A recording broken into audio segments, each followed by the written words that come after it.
Good evening, I'm Leanne Sanders. Thanks for joining us.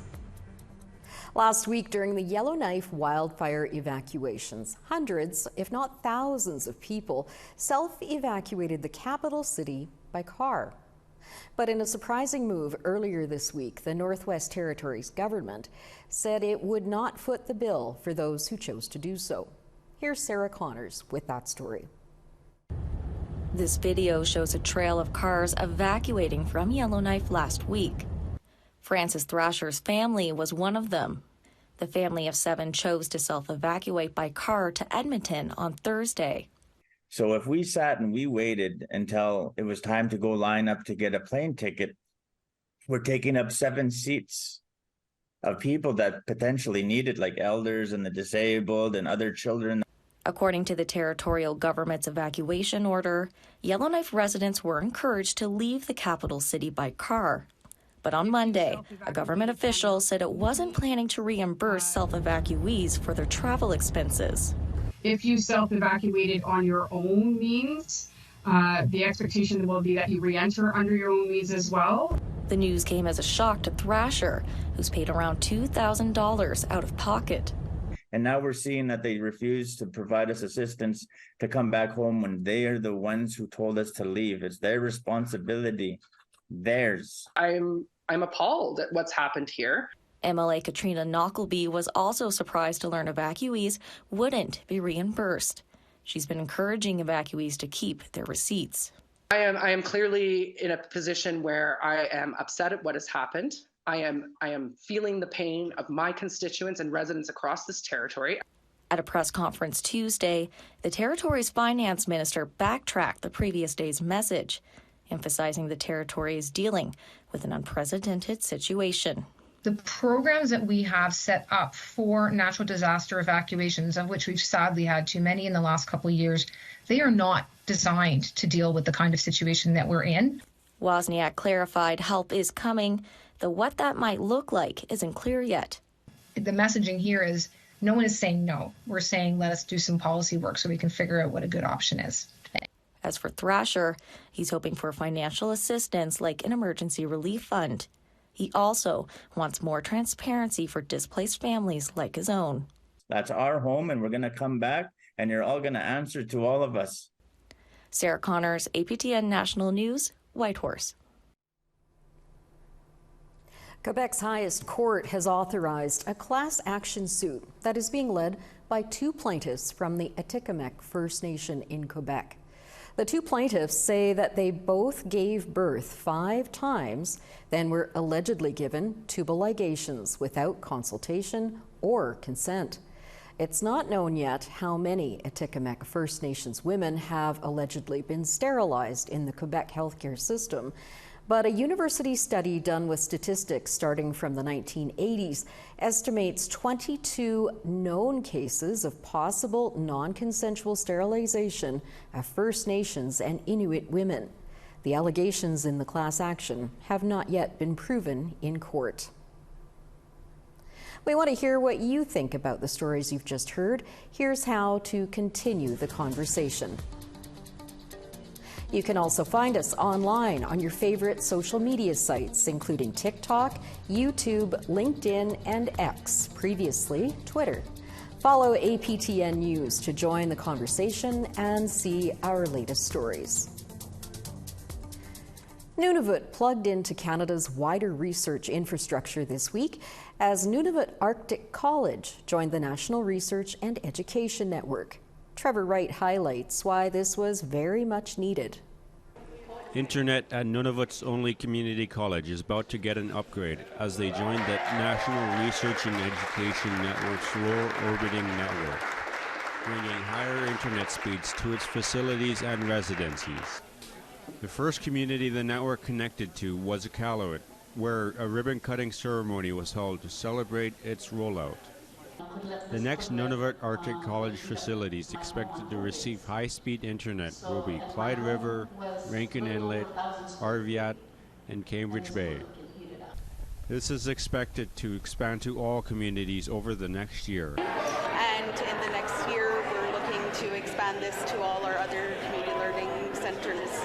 opportunities. The government of Nunavut welcomed this as good news, saying it'll help bridge gaps with its southern Canada counterparts.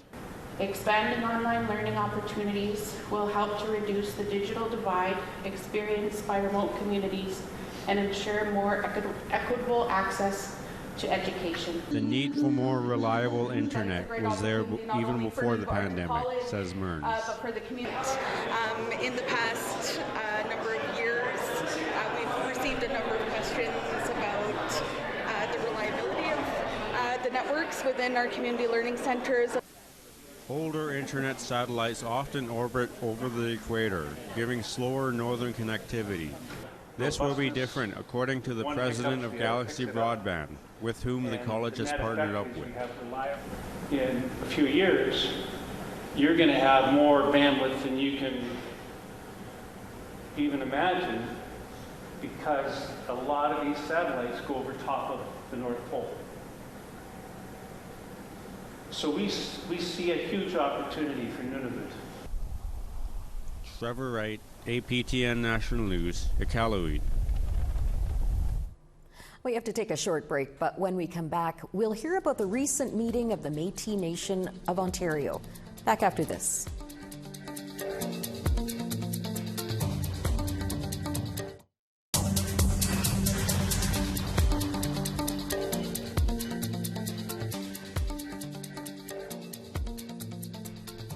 Welcome back. The Métis Nation of Ontario wrapped up its annual General Assembly this past weekend in Ottawa, and the federal government's new Métis Self-Government Act was on the agenda. Métis Nation of Ontario President Margaret Froh joined Dennis Ward earlier this week to talk about the AGA. President Froh, thanks for being with us. First off, I guess the new Métis Self-Government Act has sparked a lot of discussion and some controversy with First Nations who are now challenging its validity in the courts. How was this piece of legislation discussed at the Assembly? So, hi, nice to see you again, Dennis.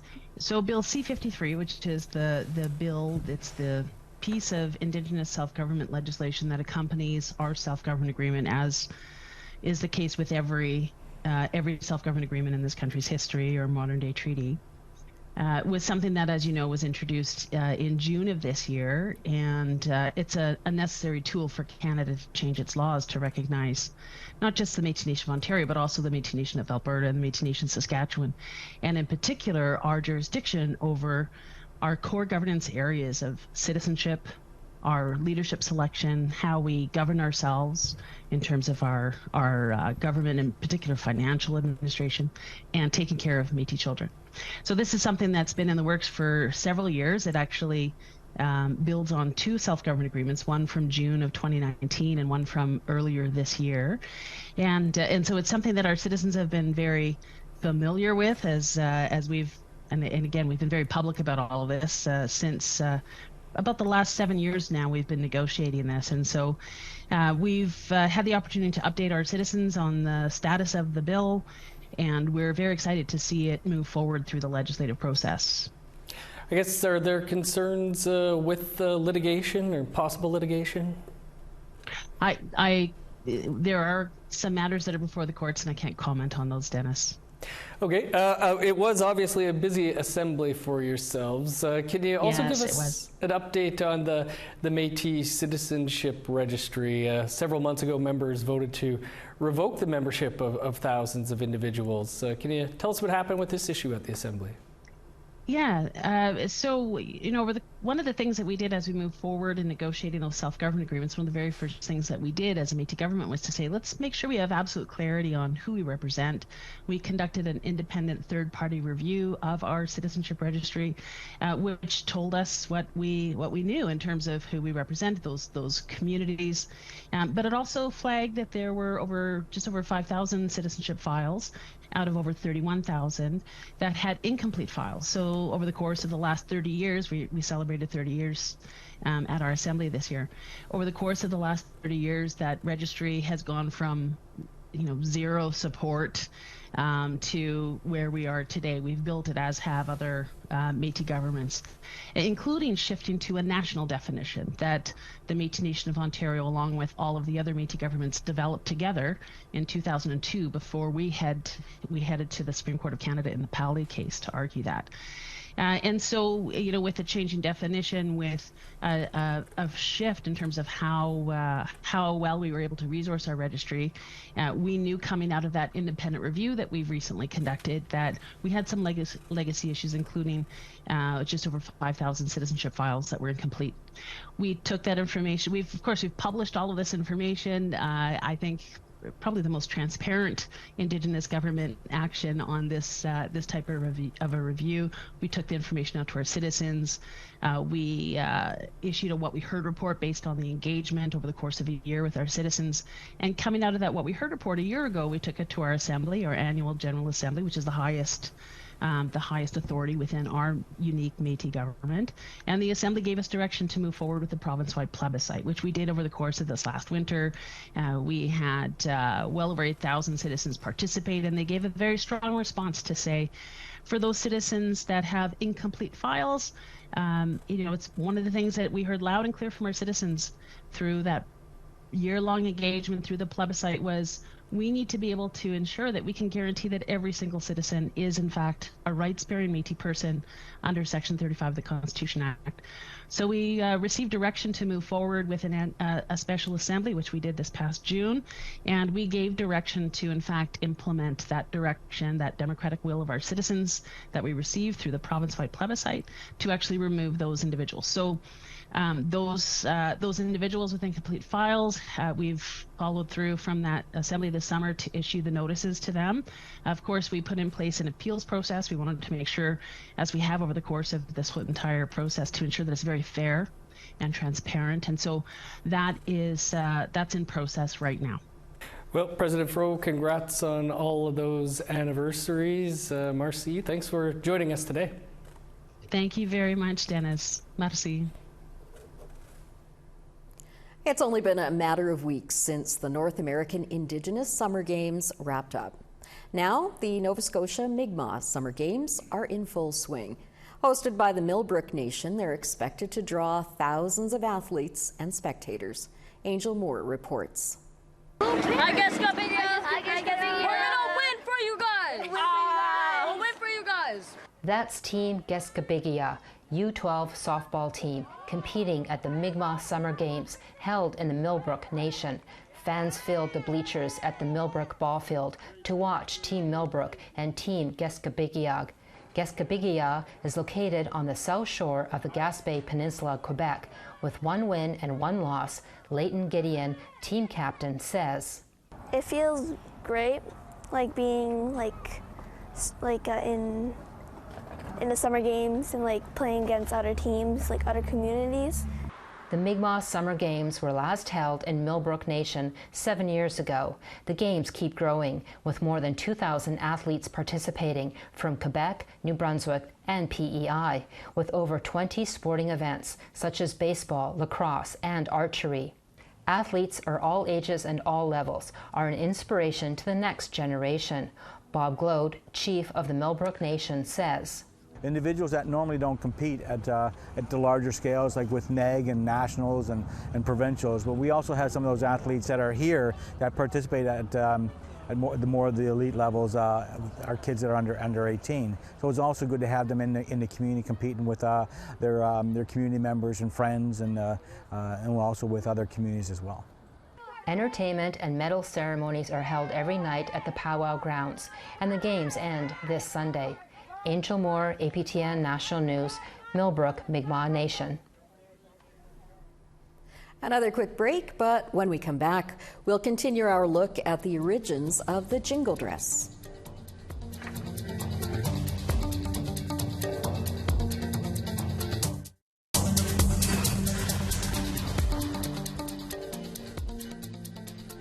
Welcome back. Time now for our photo of the day. Stephanie Fleury shared with us this calming sunset over the Musqueam Reserve located in central Alberta. Thanks for watching, Stephanie, and for contributing to our photo of the day. If you want to be our next photo of the day, send your photos to share@aptn.ca. Now let's take a look at tomorrow's weather forecast. Starting out on the East Coast, St. John's will be 18, Fredericton and Halifax 25. Kuujjuaq 14 tomorrow, while Happy Valley Goose Bay 16. Quebec, Chibougamau will be 23. In Ontario, Toronto, we're looking at 24 tomorrow, London and Windsor 30. Northern Ontario, Wawa 21, Thunder Bay 24. Northern Manitoba, Churchill 14 tomorrow, Pakatawagan 24.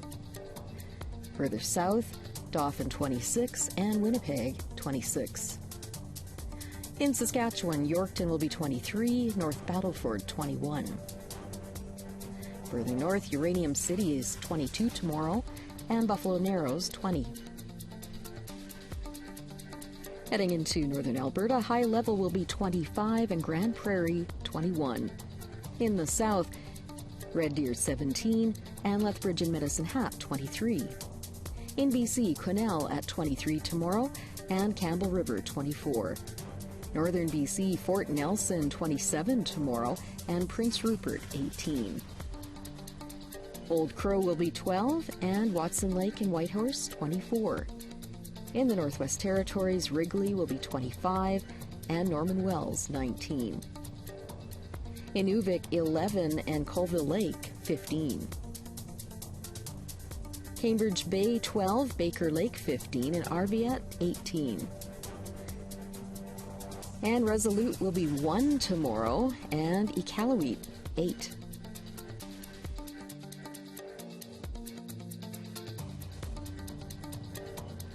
The Jingle Dress and Dance may have started in northwestern Ontario, but as originator Maggie White's family has seen, it soon became a popular event at powwows across the nations. Here's part 3 of our look at the dress's origins and spread. Isabel White has seen the rise of the Jingle Dress firsthand, starting with watching her Kokompe making the cones by hand. That was her passion. Making jingle dresses. There's at least 300 cones, at least 300. That's incredible. And those cones were done by hand, one by hand. And I remember my grandmother pounding them. I could hear it now, how she pounded those jingles one by hand. On the floor, she sat on the floor. She felt really proud. And it gave her life. You know? It gave her life, gave her energy. And this one was... She says she was one of the original 4 women to travel powwow in the 1970s with Maggie White and the Whitefish Bay Singers, who brought the dress and the dance with them. And Maggie was the mother of the Whitefish Bay Singers. So, and I was one of the Whitefish Bay Singers, and Evelyn was. So we're the ones traveling, eh? So we're the ones, I guess, promoting the Jingle Dress or make it known. I don't know how to call it, but because we were traveling with them. She remembers how powwows didn't know what category to put them in. I remember one place in Wikwamikong. We're the only ones Jingle Dress. These younger people, they come and look at our jingles and they even touch them like, what's that? Really? Mm-hmm. When was that? That was 42 years ago. There was no category on Jingle Dress. But now you see, like this powwow. I couldn't believe how my Jingle Dress is. It's like that everywhere. Following dancing jingle for the first time in her home community during the 50th anniversary, Nokamikwanning's Willow Crow went to the Kenora's Lake of the Woods Museum to pay respect and to learn more. My name is Braden Murray, and I work here at Plaintiffs. And these are some of the jingle dresses we have in our collection.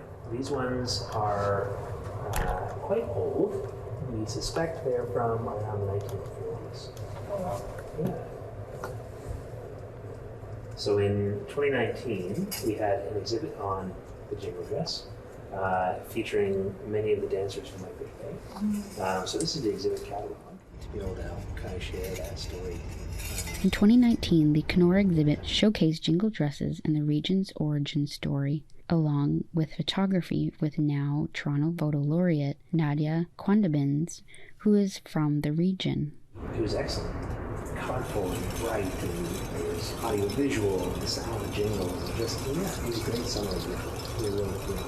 I came in for the exhibit actually, before I started dancing, because I only started dancing August of last year. Oh, is that right? Mm-hmm. Yeah, and just this past weekend I was able to dance in my home community in Quebecs for the first time ever. Oh, nice. Yeah, it was so amazing. Yeah. The director shares how the region has been an international hub of inquiry around the origin of the jingle dress. We're just really kind of getting some momentum, and the pandemic hit and everything else, but we still do get calls from time to time, people Googling jingle dresses. And I got a call from a lady in Washington, D.C., and she was wondering about jingle dresses and sort of wanted to know more, and she was Googling and found the exhibit. And so the reason why she was very interested is because she has a son who's special needs and really enjoys the sound of the jingles and really enjoys the sound of hearing the powwow and being involved. And she was wondering if we'd send her more information. I said, well, I can send you the exhibit catalog, but it's not really my story to tell. But I can send you these resources. I can send you information and kind of other places to look. And so it's really neat that people are reaching out to us, and it's really neat that we can help kind of share that information as well. Oh, I could cry. That's so beautiful. Thank you for sharing. Do you think about anything when you hear the jingles? When I hear the jingles? Yeah, I think about like rattles, like how they're used in ceremony, like to cleanse people's energies, but also the space. The final two parts of our series run through tomorrow and Friday. A future moose hunter was recently recorded practicing his moose call with his grandpa.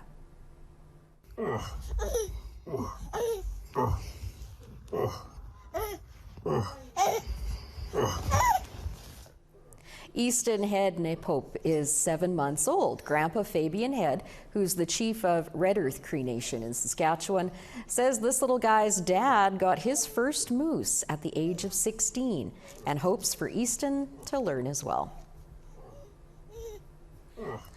He's just too cute with those chubby cheeks. For more of APTN stories, head over to aptnnews.ca. That's all we have for you tonight. Thanks for watching.